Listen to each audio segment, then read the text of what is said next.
Grande primeira fila de Leclerc, em segunda posição, quarto Hamilton, e era necessário esse momento para a Ferrari voltar a estar na frente como a segunda força. Eu já disse várias vezes, este também era o objetivo da Ferrari aqui na Áustria, tendo trazido a atualização para o fundo. Precisávamos ver uma melhoria. E houve uma melhoria na dirigibilidade do carro, o que é especialmente visível na qualificação, quando o carro tem muita aderência. E vimos isso exatamente nessas qualificações na Áustria. Vamos analisar em detalhes em breve, obviamente. Antes de começar, lembro-lhes de se inscreverem, deixar um like e me apoiar nos vídeos que faço aqui no canal. Por favor, deixem um comentário com a sua opinião sobre o que vocês acham dessas qualificações. Dito isso, vamos analisar todos os detalhes. Quero analisar 3 coisas muito importantes. A primeira, vamos ver a diferença nos vários setores entre os diferentes pilotos. A segunda, vamos ver a volta de Norris, onde ele faz a diferença sobre a Ferrari. Terceira coisa, vamos ver o longo percurso de Verstappen feito no treino livre, 3 que não deve ser subestimado. E além disso, vamos ver todos os dados, inclusive das qualificações. Dito isto, vamos ver imediatamente a classificação que vemos juntos, com a pole de Lando Norris. Que rapazes, neste fim de semana aqui na Áustria vemos Norris incontestável. Tanto pelos adversários, quanto pelo seu companheiro de equipe Piastri, que o encontramos na terceira posição. Um Norris impressionante, devo dizer, e um Norris que está fazendo a diferença sobre todos os outros. Ele deu 5 décimos para Leclerc em segundo, 5 décimos para Piastri, terceiro, enfim, meio segundo para todos os outros. Uma pista como a Áustria, que se percorre pouco acima de 1 minuto, bem, é algo absurdo. Grande Norris, temos que dar crédito quando ele faz, digamos, boas sessões. Nós o criticamos fortemente quando ele errou no Canadá. O ataque a Piastri, nós o criticamos duramente em várias sessões este ano. Pense também no acidente em Jeddah, por exemplo. Bem, neste caso, temos que dar crédito a Norris por ter respondido em uma pista que ele gosta muito, conquistando uma boa pole position. E vamos ver juntos em breve porque Norris fez a pole, principalmente no segundo e terceiro setor, onde a McLaren estava realmente presa em um trilho. Como configuração do carro, como dirigibilidade perfeita, e quero mostrar a vocês também uma diferença de direção entre Norris e Leclerc, justamente no próprio estilo. Então, grande Norris que conseguiu manter a calma e fazer uma boa volta, sem cometer erros e sem sofrer a pressão que sempre sofreu nesta temporada. Mas também temos que retomar a classificação e dizer excelente. FERRAR segundo Leclerc, quarto Hamilton. Ambas as Ferraris estavam lá na frente. Vimos Hamilton, que ontem usou uma asa um pouco mais carregada, e Leclerc, por outro lado, numa asa um pouco mais descarregada. Hoje, no entanto, Hamilton seguiu o caminho de Leclerc, montou a mesma asa dianteira, um pouco mais descarregada. E isso permitiu a Ferrari ir um pouco mais rápido no primeiro setor, nas várias retas de Spielberg, e sempre temos uma leve subviragem crônica na Ferrari. No entanto, apesar de tudo, melhorou também em termos de carga no segundo e terceiro setor, graças ao novo fundo. Ainda há alguns problemas de dirigibilidade que iremos ver mais tarde.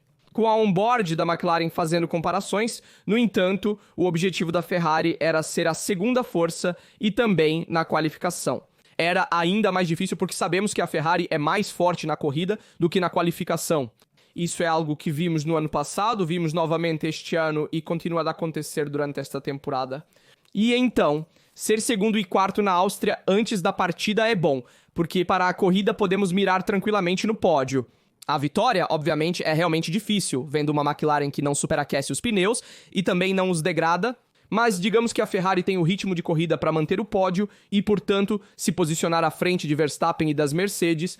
Este é o objetivo da Ferrari e tem todas as cartas na mesa para conseguir, tendo feito uma ótima sessão de qualificação. Dito isto, vemos também Russell em quinto, Lawson em sexto. A verdadeira decepção, se quisermos, é Verstappen em sétimo e a verdadeira surpresa é o oitavo. Bortoleto com seu companheiro de equipe Hülkenberg em 20º. Bortoleto fez uma qualificação impressionante, chegando em Q3. Portanto, temos que dar crédito ao piloto brasileiro porque ele fez, ou seja, uma sessão incrível. Vou também retomar o gráfico que nos mostra Bortoleto em oitavo e, por outro lado, Hülkenberg em 19º, mas depois subiu para a 20ª posição. E quero mostrar também Lawson, que de qualquer forma se colocou na 6ª posição à frente de Max, então também excelente a qualificação de Lawson e também à frente de Ajar. Deve-se dizer que Verstappen, vimos, teve um problema, teve que desacelerar porque não conseguiu fazer sua última tentativa. e por isso Verstappen está relegado à 7ª posição, mas isso não é bom para a corrida de amanhã. Para Verstappen é um ponto contra começar em 7º. Obviamente ele nos divertirá fazendo uma boa recuperação. Vimos também um ótimo ritmo de corrida de Verstappen, que é um pouco, se quisermos, alarmante para os adversários. Este é o ritmo de corrida demonstrado por Verstappen no treino livre. 3 com goma dura, quando todos estavam se preparando para a qualificação. Ele fez a volta com os pneus duros, ou seja, ele fez várias voltas com os pneus duros, preparando o ritmo de corrida e marcou 9.8, 9.7, 9.4, 9, 1.9, 1.9, 2.9, 2.9, 4 e 9.2. O que são tempos? Que vimos a Ferrari rodar nesses tempos na sexta-feira, tanto com o Leclerc quanto com o Hamilton nas treino livre. 2 e também vimos a Mercedes rodar com os pneus médios.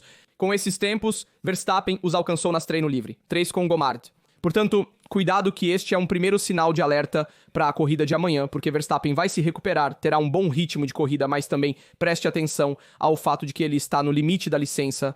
Verstappen como pontos, basta um ponto de penalidade e ele corre o risco de perder Silverstone. E isso é algo a se considerar, porque Verstappen, na Áustria, lembramos dele com várias disputas corpo a corpo, tanto com Norris quanto com Leclerc. Bem, ele não é tão gentil com os adversários, em nenhuma pista, Verstappen é gentil e não deixa ninguém passar. No entanto, especialmente na Áustria, ele se esforça e, portanto, pode haver esse risco, começando em 7º, de receber uma penalidade e, portanto, correr o risco de perder Silverstone. Portanto, será importante ver se Verstappen amanhã terá amadurecido o suficiente para não correr tanto risco de receber essa penalidade. Ou se será o mesmo Max que exagera um pouco e, portanto, talvez corra o risco de receber essa penalidade e perder Silverstone. Veremos, este aqui é um tema muito importante. Dito isso, voltamos a falar da McLaren por um momento e depois voltamos a falar da Ferrari. Norris em primeiro lugar, Piastri em terceiro. Isso também é importante para o campeonato de pilotos, porque vemos a classificação novamente, com Piastri em primeiro lugar, com 198 pontos, Norris em segundo com 176, Max em terceiro com 155 pontos. Portanto, a distância entre Verstappen e Norris atualmente é menor do que a distância entre Norris e Piastri. Esta corrida ela é muito importante para Norris, como dissemos várias vezes. Também dissemos no pré-grande prêmio, porque Norris precisa tentar se aproximar de Piastri para manter este campeonato mundial vivo. E hoje, vendo também a classificação das qualificações, bem, ainda vemos a Fórmula 1 sempre tensa. Norris fez a diferença nesta pista porque ele gosta muito, e nós dissemos, vamos ver também em breve o on-board, mas também todas as outras diferenças. Veja, Leclerc 0,521, Piastri 0,583, que também poderia ter feito melhor na última tentativa em Q3. Hamilton 0,611, Russell 0,792. De Leclerc a Verstappen. Portanto, do segundo ao sétimo, estão a menos de 5 décimos de diferença, porque 0,521 e 0,958, então, realmente as diferenças são mínimas. É uma Fórmula 1 acirrada na qualificação, muito divertida do meu ponto de vista.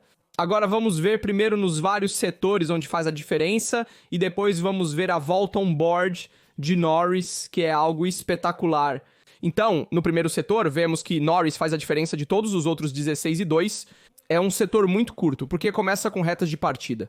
Olhem o mapa ali embaixo, abaixo da minha câmera à direita. Começa-se daqui e chega-se antes da curva 3. No primeiro setor, então, basicamente faz-se uma curva, que é a curva 1, e a curva 2, que é praticamente uma não curva.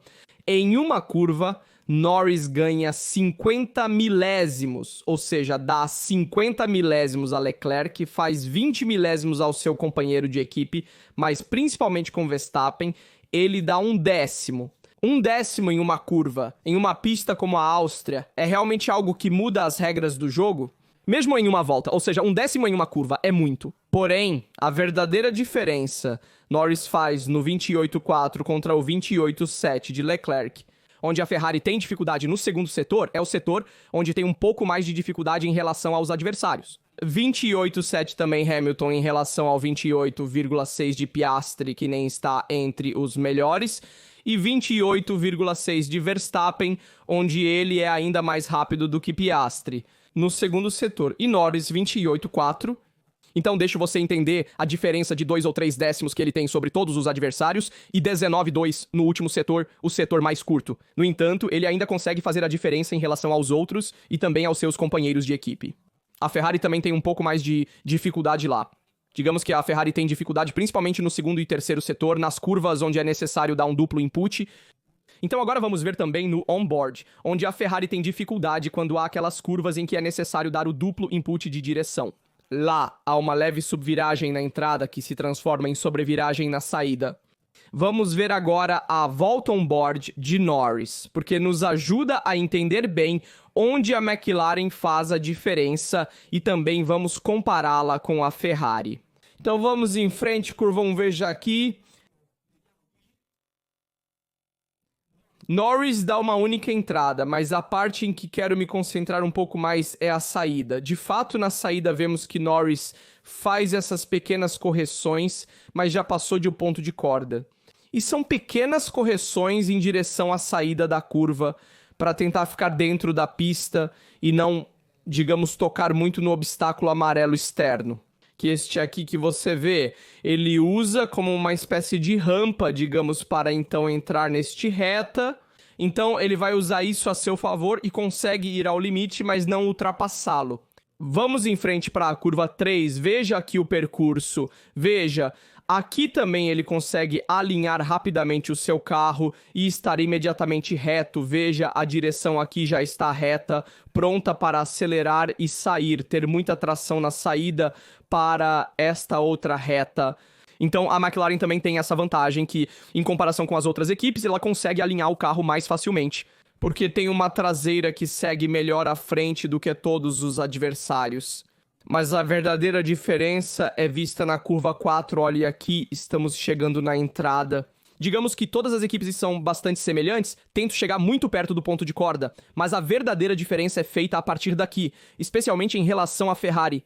Vamos em frente, um momento eu diminuo o volume, vejam aqui. Norris simplesmente precisa abrir a direção para ir em direção ao meio-fio externo. Aqui ele faz uma leve correção retomando a direção novamente. Mas nós ultrapassamos muito o ponto de corda e precisamos permanecer dentro dos limites da pista. Mas essa coisa aqui, esse movimento, vou fazer vocês reverem, vejam como é linear. É uma volta de qualificação muito apertada para Norris, mas é aqui onde Norris faz a diferença em relação a Leclerc e, portanto, também em relação à Ferrari. Porque neste caso, a Ferrari faz uma dupla correção antes desta zebra e, portanto, precisa usar muito mais ângulo de direção. E por isso a Ferrari sai um pouco mais devagar na saída da curva em comparação com Norris. Vamos avançar nas curvas rápidas, aqui a McLaren é o seu ponto forte, especialmente com altas temperaturas. Não escorrega e chega ao terceiro setor, que ainda tem o pneu, digamos, em temperatura e que tem aderência. Então você vê aqui como Norris consegue aproveitar a sarjeta, ele não tem correções. Vamos avançar nesta curva aqui, que é muito bonita, onde não se pega a sarjeta interna para não desestabilizar o carro. Mas olha aqui a linearidade do carro é impressionante, né? O quanto este carro se mantém estável. Me lembra um pouco a Mercedes dos anos dourados, mesmo que não fosse uma Mercedes com canais, Venturi e, portanto, um carro com efeito de solo. Mas a estabilidade que essa McLaren tem me lembra um pouco a Mercedes de 2020, 2019, 2018. Uma Mercedes que tinha muita carga, conseguia gerir muito bem os pneus e conseguia manter trajetórias incríveis, com velocidades de percurso muito altas. Vemos aqui também o último setor onde Norris faz a mágica. Parece um videogame. Vai ao limite até do cordão externo. E consegue fazer algo impressionante. Consegue fazer algo impressionante porque não faz correções. Basicamente. Não é que ele precisa se esforçar demais. Ir, digamos, além dos limites do carro. Mas não, ele simplesmente precisa tentar dirigir o carro dentro da trajetória ideal e o carro o segue. Então, grande Norris, não devemos nem mesmo diminuir o seu talento de ter feito esta pole, mas certamente é um carro que o ajudou em grande parte a conquistar esta posição de pole. Vou mostrar a diferença também entre a asa dianteira de Hamilton e Leclerc, que tinha uma ligeiramente mais alta carga, ligeiramente média carga. Eles então escolheram a de Leclerc a partir do treino livre, 3 em diante, como eu disse antes.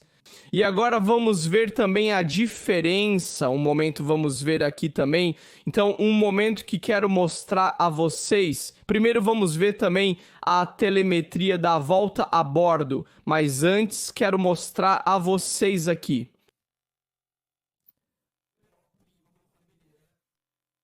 O impeding de Leclerc. Aqui está. Este foi o impeding reclamado. Se não me engano, na Q2 com Norris à frente e Leclerc estava chegando. Vejam aqui que Norris está na trajetória. Leclerc chega na curva 5, deveria ser. E vejam que Leclerc passa. Agora eu vou mostrar a velocidade normal. Vejam que Norris está lá dentro. Leclerc passa. Então muitos disseram que é obstrução, outros disseram que não é obstrução. Eles notaram, digamos, este evento, mas então a Federação Internacional de Automobilismo e os comissários determinaram que não havia nada a ser feito a respeito. Não havia penalidades a serem aplicadas, então eles deixaram correr, digamos, sem mais investigações. Na minha opinião, mesmo neste caso, Norris não incomodou Asclair. Um pouco sim, porque de qualquer forma é interno, mas não tanto assim. Então é uma situação um pouco limítrofe. Vou mostrar novamente onde está Norris, aqui está. Olhem aqui, está realmente muito perto. É verdade que não é a posição ideal onde ele deveria estar naquele momento, lá na McLaren, mas o que ele poderia fazer naquela situação? Ele não poderia simplesmente desaparecer, então em vez de ir para o exterior, ele ficou no interior. É muito discutível, mas neste caso não deram penalidade. Dito isso, vamos também ver as qualificações. Quero mostrar a vocês a diferença entre Norris e Leclerc, vamos ver também Verstappen. Então vamos ver também a diferença entre Leclerc e Hamilton. Sempre na qualificação, então vamos ver um pouco a diferença nos vários setores. Norris 1.13.9, Leclerc 1.4.4, Verstappen 1.4.8. Portanto, voltas bastante diferentes, com cerca de 4, 5 décimos de diferença entre cada volta. Vamos ver um pouco onde a McLaren ganha, onde a Ferrari ganha, onde a Red Bull ganha ou onde perde mais. Então vamos em frente. Curva 1. Veja aqui, onde Norris já faz a diferença, principalmente sobre a Red Bull, consegue ganhar muito em cima de Verstappen, um pouco menos sobre a Ferrari de Leclerc. Porque a tração da Ferrari, de qualquer forma, é boa, e ainda é boa, um fator a considerar. Vamos em frente para a curva 3, vemos que, em termos de velocidade de entrada, a Red Bull também é muito rápida em termos de velocidade máxima, e então na entrada em desaceleração. Vamos dar um zoom, vemos como a McLaren pode se dar ao luxo de desacelerar mais tarde do que tanto a Red Bull quanto a Ferrari. E vemos que na saída, no final todos saem de maneira igual, mas todos saem com mais ou menos a mesma tração. Mas a McLaren entrou muito mais forte na curva. Olhem aqui Norris, que velocidade de entrada ele tem, porque tem muito grip nos pneus dianteiros, então consegue frear mais tarde e os pneus traseiros seguem consequentemente. A velocidade em percurso da Red Bull é a que tem um pouco mais de dificuldade. A Ferrari, por outro lado, está em linha com a McLaren em termos de velocidade de percurso. E então na saída. Vemos que a Ferrari tem um pouco mais de dificuldade neste caso, em comparação tanto com a Red Bull quanto com a McLaren. Mas, em percurso, a Ferrari é melhor que a Red Bull. Isso é um fato objetivo. Continuamos sempre aqui, porém, em direção à curva 4, vemos que a Ferrari ainda sai mais forte, consegue ter uma velocidade maior na entrada. E aqui está o ponto crítico que eu mencionei antes. Vocês veem que as trajetórias são muito diferentes também, como dizemos, a liberação do gás. Norris freia mais tarde e também sai um pouco mais devagar, mas tanto a Ferrari quanto principalmente a Red Bull entram muito mais devagar. Vocês veem que isso é o que Verstappen também reclamava. Não, aderência. Não há aderência nem na entrada nem no percurso. Na saída, não há aderência em nenhuma parte da curva. E isso é claramente visível também na telemetria. Vejam que, apesar de Verstappen frear um pouco antes, ele deixa o carro correr um pouco mais rápido na curva, enquanto Leclerc entra um pouco mais forte na primeira parte da frenagem. Ele freia bastante o carro durante o percurso e depois acelera. Então, digamos, Leclerc distingue mais as 3 fases da curva em comparação com Verstappen, que deixa seu carro correr mais durante o percurso, para não perder velocidade na saída. Vamos continuar nas curvas rápidas. Esta parte aqui é muito interessante. Vamos ver como a Ferrari consegue ser mais rápida que a Red Bull. Evidentemente tem mais aderência nos pneus, há um maior estresse lateral, mas consegue gerenciá-lo melhor. Graças também às modificações no fundo que foi aprovado por ambos os pilotos. E isso é visto justamente nos resultados, na telemetria da pista. E vemos como a McLaren, no entanto, faz a diferença em relação a todos os outros. É realmente rápida, neste caso a McLaren supera a todos. E também vemos o uso do acelerador, como o Leclerc pode usar mais acelerador em comparação a Verstappen e também Norris durante o percurso. O uso do acelerador é muito diferente entre todos os pilotos. Em geral, o Leclerc também faz um uso diferente do acelerador em comparação aos outros. As últimas curvas, aqui também a Red Bull tem muita dificuldade no terceiro setor e a Ferrari está ligeiramente melhor que a Red Bull, mas a McLaren está em outro nível. e isso é claramente visto pelas velocidades de percurso, e a entrada principalmente consegue forçar muito a entrada. Vê-se que Norris faz a diferença na frenagem em relação a todos os outros, consegue jogar o carro para dentro mais rapidamente, e o carro segue. Então essa coisa aqui os outros não conseguem fazer na mesma velocidade. E então se vê também no Delta Time quanto os adversários perdem em relação à McLaren. Porém, a curva onde eles perdem mais é a curva 4. Vejam que o gap aumenta, né? Aumenta principalmente na curva 4, que é aquela curva com duplo input de direção. Como mencionamos antes, então essa diferença entre os três pilotos. Vamos ver também Hamilton e Leclerc, assim vemos a diferença entre os dois. E depois fazemos algumas considerações também sobre o ritmo da corrida. Assim vemos um pouco quem poderia ser mais favorecido e também observamos as condições. Então Hamilton e Leclerc, vamos fazer a comparação na qualificação e ver um pouco a diferença entre os dois. Até porque é uma qualificação onde ambos estavam quase empatados, estavam muito próximos. Em termos de tempo, de fato, vemos Leclerc 1.44, Hamilton 1.45, mais uma décima de diferença entre os dois. Onde é que Hamilton pega principalmente essa décima? Hamilton é muito rápido no segundo setor, o primeiro setor é equivalente, também muito curto como setor, então é normal no segundo setor. Hamilton também está abaixo, chega até 2 décimos abaixo de Hamilton, se quisermos em direção à curva 6, 7, e depois perde tudo na parte final, então mais no terceiro setor.